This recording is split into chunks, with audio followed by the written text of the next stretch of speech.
This man is an author. He writes stories. He has just finished writing a story. He thinks many people will like to read it. So he must have the story made into a book.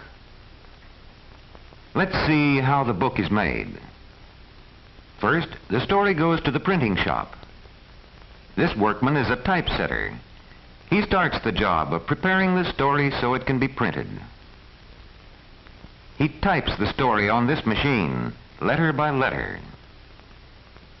Every time the typesetter touches a key, a mold for a letter slides into this box. Many molds together make a line.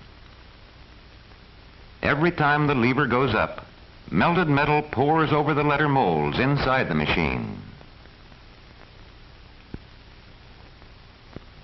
When the metal cools off, it hardens and makes a line of words. It takes many lines like this to make a page.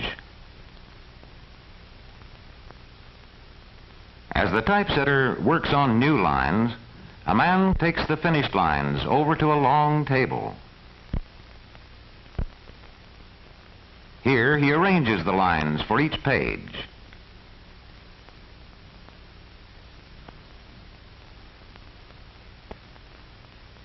This page is to have a picture. The picture takes up the space of many lines. The composer then goes to the next page. With a piece of wood, the composer marks the end of each page. When many pages like this are ready, a workman takes them to another part of the printing shop. Then this workman takes the lines of type for many pages and fits them into a metal frame. He must be careful not to mix them up.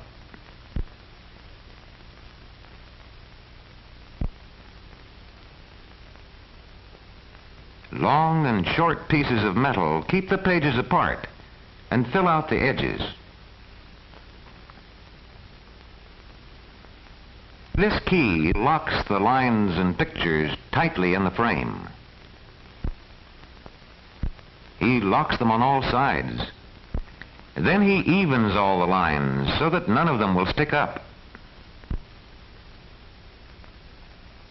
Then all is locked still tighter so that the lines and pages won't come apart.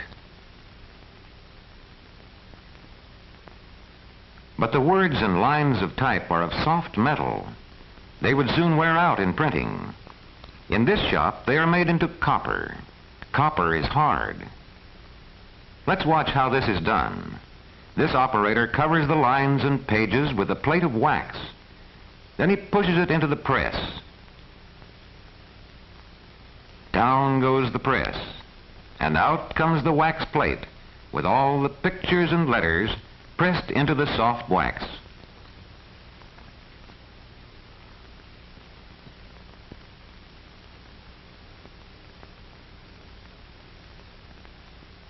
Next, another worker dips the wax plate into a large tank which has copper in it.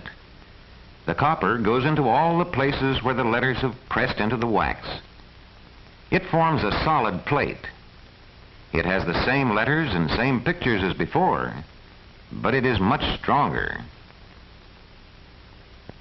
Many books can be printed from copper plates. Now the plates are cut apart. This sharp saw easily cuts through the hard copper.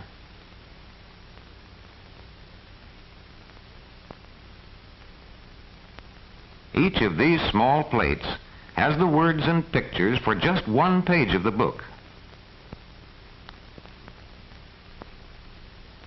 Next, the plates go over to the printing press. Here, this workman makes the plates ready for printing on this press.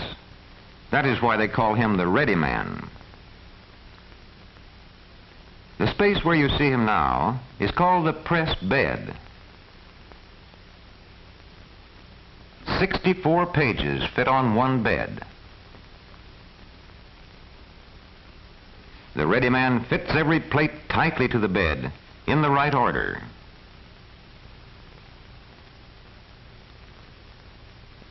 There are two beds on this press, one for each side of the paper.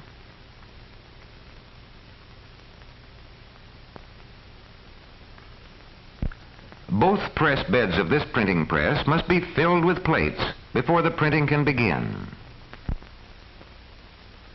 Now, one push of a button and the big press starts. The paper travels around the drums. Rollers spread the ink evenly over the plates. First, one side of the paper is pressed to one set of plates, then the other side of the paper to the other set. Sheet after sheet, the printed pages begin to pile up at one end of the press.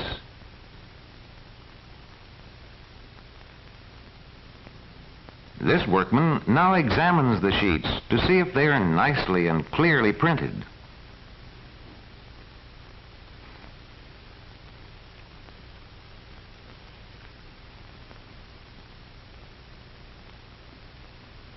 Now let's see what happens to these sheets after they're printed. Here in the bookbinding plant, they first come to the folding machine. Each large printed sheet will be folded until it reaches the size of a single page. And the machine goes on, folding and folding, until all the printed sheets have been folded.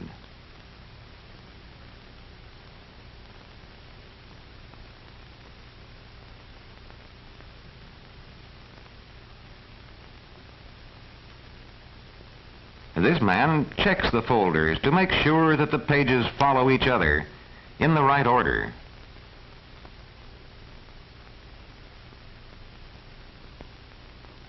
Then all the folders are taken to another part of the bindery.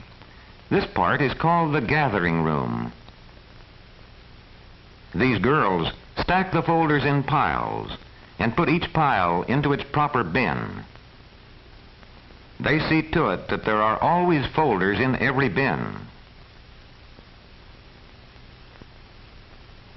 This machine gathers the folders in the right order from the first page to the last page of the book. One by one, the machine gathers all the folders for one book. At the end of this long machine, the folders are coming out, all the pages for the book.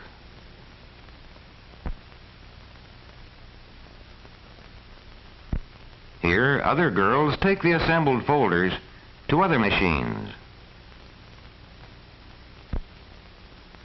Here, a machine sews them together.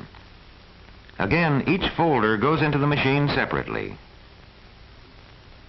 This machine sews the folders together with strong thread. The sewing will keep the pages from coming apart.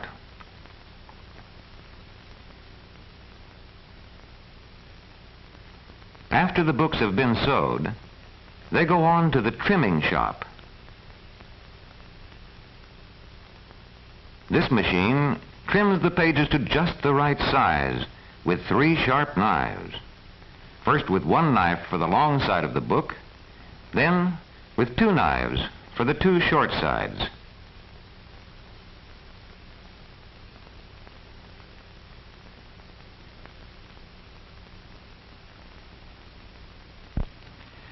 But the books are not yet finished. They still need covers. Strong book covers are made from paperboard. First, the paperboard is cut just the right size.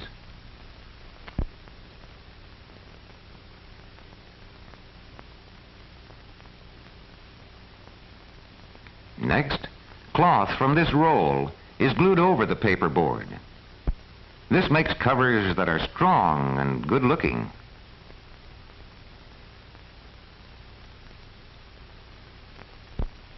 At last, the name of the book is stamped on the cover in shining gold letters.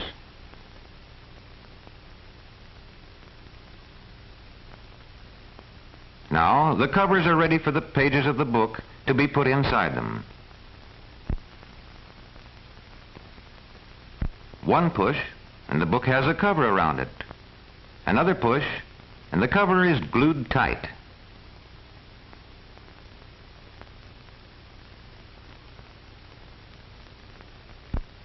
Here they go, all finished and ready for shipping to all parts of the world. The story has been made into a book for readers everywhere.